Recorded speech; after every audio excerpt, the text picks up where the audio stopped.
नहीं। और जो लोग ऐसे होते हैं ना, वो आगे चल के फिर भाई बहनों का भी ख्याल नहीं रखते। और यही वो लोग होते हैं जो कहते हैं कि मैंने अपनी बहन की शादी कर दी, अब विरासत में कोई हिस्सा बनता नहीं है। याद रखो, अगर बहनों की विरासत खाकर बैठोगे, कितनी भी इबादत कर लो, जाना तो जहन्नम में ही है आपको। अगर आप ये सोचते हो कि मैंने शादी कर दिया, मैंने जहेज़ दे दिया, जिसका इस्लाम में कोई तसव्वुर, बोल लो नहीं, मैंने जहेज़ दे दिया, लाखों रुपए का जहेज़ दिया, तो ये पैसा मेरे बाप ने दिया था क्या?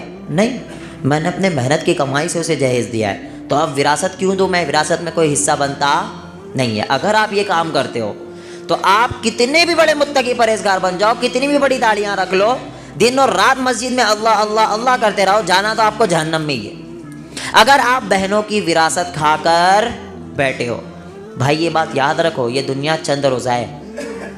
आज आपके सामने इतने लोग हैं, पता नहीं इनमें से कल कौन नहीं होगा। आप खुद जानते होंगे, कई लोग आपके साथ बैठकर बातचीत करते हैं, अगले दिन खबर आती है कि वो इस दुनिया में मौजूद नहीं। क्या लेके गया भाई दुनिया से? क्या ले गया?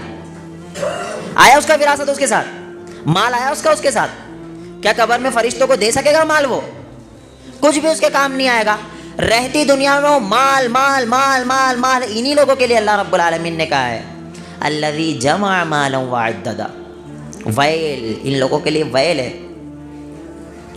जो सिर्फ क्या करते हैं, माल को जमा कर करके उसे गिनते रहते हैं। उन्हें ये जहन में है ही नहीं कि मुझे मरना है। जिस इंसान के जहन में एक मर्तबा ये आ गया कि मुझे मरना है, वो कयामत तो आ सकती है, वो मर्द हो सकता है, लेकिन कभी अपनी बहनों की विरासत नहीं खा सकता। ये सवाल ही नहीं बनता है। लोग आकर पूछते हैं कि अगर मेरी बहन मुझे माफ़ कर दे तो क्या वो माफ़ी हो जाएगी? ये सवाल ही नहीं बनता। आपको देना है। वो कह रही कि मुझे ज़रूरत नहीं, नहीं तुझे तो ज़रूरत नहीं, लेकिन मुझे ज़रूरत है कि मैं तुझे दूँ। जहेज़ में जैसे चोर रास्ता निकालते ना कि मुझे जहेज़ चाहिए, नहीं, लेकिन वो लोग दे रहे। जो आप खुशी से देना चाहो दे सकते हो, मैं मांग रहा नहीं हूँ। इन्हीं लोगों को मैं कहता हूँ ये इंटरनेशनल भिखारी है। ये भीख मांगने का अलग तरीका है। आप कुरान हदीस को फॉलो करने वाले कितने भी बन जाओ, अगर ये तरीके अपनाए हुए हो ना, तो आप अल्लाह और उसके रसूल की नज़र में ज़ीरो ही रहोगे। एक इंसान जो होता है ना, वो क्या कहता है पता है? वो कहता है मुझे जहेज़ नहीं चाहिए, मतलब बोल लो, अपनी मर्जी से अपनी बेटी को देना चाह रहे हो, उसकी भी ज़रूरत, आपने बेटी दे दी, इससे बढ़कर मुझे क्या चाहिए भाई? एक बाप अगर अपनी बेटी दे रहा है, उससे बढ़कर उससे क्या ले लोगे? आप उसकी जान ले लोगे क्या? बाप ने अपनी बेटी दे दी तो बाप से यही कहना, ये बात याद रखो, आप जब बेटी दे रहे हो तो उसके साथ मेरे घर कुछ भी चीज़ आएगी नहीं। ये होता है मर्द। ये थे मर्द। आज के ज़माने के मर्द नहीं है, मखंचू है, मखंचू, जो सिर्फ और सिर्फ भीख मांगना जानते। वो देखते हैं अगर किसी गरीब की बेटी है ना, तो वहाँ रिश्ता करने भी डरते कि पता है यहाँ से कुछ मिलेगा नहीं। ये वही लोग हैं भाई, इसको और जहन में रखना। माँ बाप से भी कहता हूँ, बसा औकात ऐसा होता है कि बेटा कहता है कि मुझे कुछ चीज़ चाहिए नहीं, लेकिन माएँ ऐसी होती हैं ना जो ताने दे देकर मार देती है बहू को। जब वो घर आती है तो तूने लाई क्या थी? ये चंद चीतड़ों में तू आई है और इतनी बड़ी बड़ी बातें कर रही है। तेरे बाप ने दिया ही क्या है? मेरी बड़ी वाली बहू पता है क्या क्या लेकर आई है? तेरी हैसियत ही क्या है? ये बातें जो करता है ना इंसान, एक बात है ना, इंसान को जब मारा जाए ना वो तो भूल सकता है वो, लेकिन तानों का मार कभी नहीं भूला जाता। ताने ऐसी चीज़ है जिसकी बेस पर इंसान खुदकुशी तक जाता है, सिर्फ तानों की वजह से। माँओं से भी कहूँगा कि ये अहद कर लो, विरासत अपनी बेटी को पूरी पूरी देना है, जहेज़ एक रुपया भी नहीं देना है। और लेकिन एक चीज़ है यार, ये कभी भी एक बेटी वाला ख़त्म नहीं कर सकता।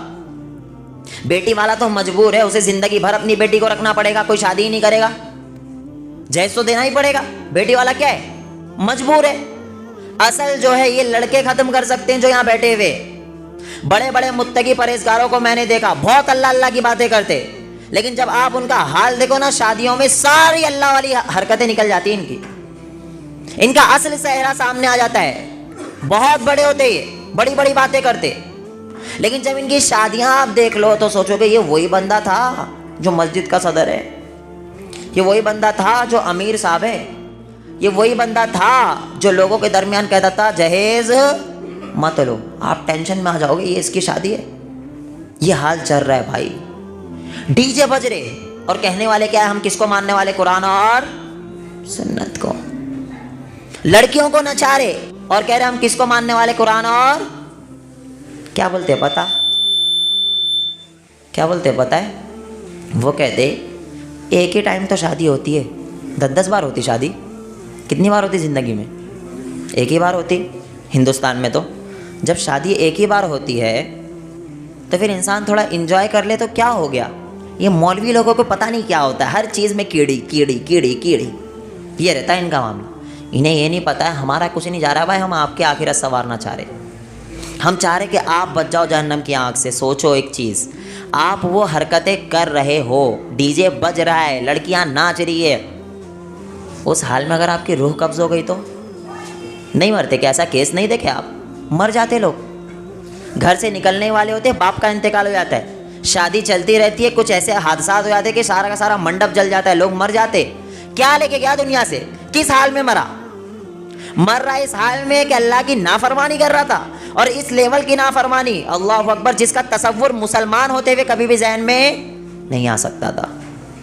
अब भी नचाओगे, अब भी जहेज मांगोगे। जहेज का ये बात याद रखना हमेशा कि मुझे जहेज आप अपनी मर्जी से दे रहे हो ना, वो वाला भी नहीं चाहिए। अपनी बेटी को दो, जो दे रहे दे दो, कोई मसला नहीं।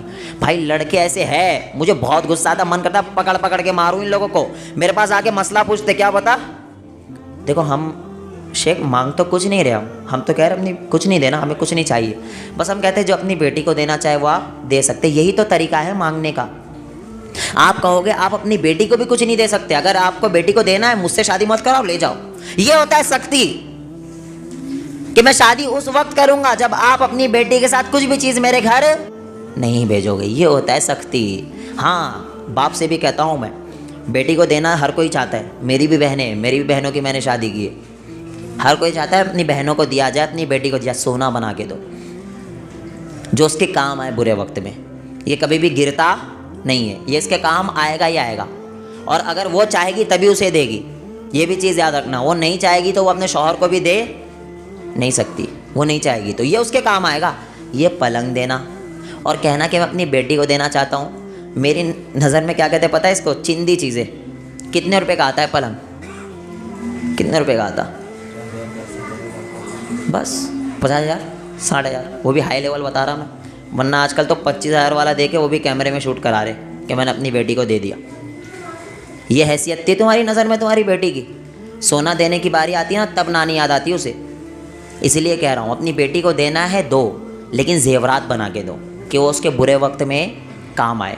ये चीज़ें नहीं। जब शादी कर रहे हो लड़के को ख़त्म करना है, लड़की वाले नहीं कर सकते। तो मैं बार बार कहता हूँ, लड़की वाला मजबूर होता है। लड़कियों की उम्रें 30-30 साल, 35-35 साल, 28 साल की हो जा रही है, लेकिन कोई शादी करने वाला उन्हें नहीं मिल रहा। बाप मजबूर है, अब उसे तो गुनाह से तो बचाना है, उसे तो किसी भी तरीके से ईमान तो मुकम्मल करना है। तो क्या करेगा?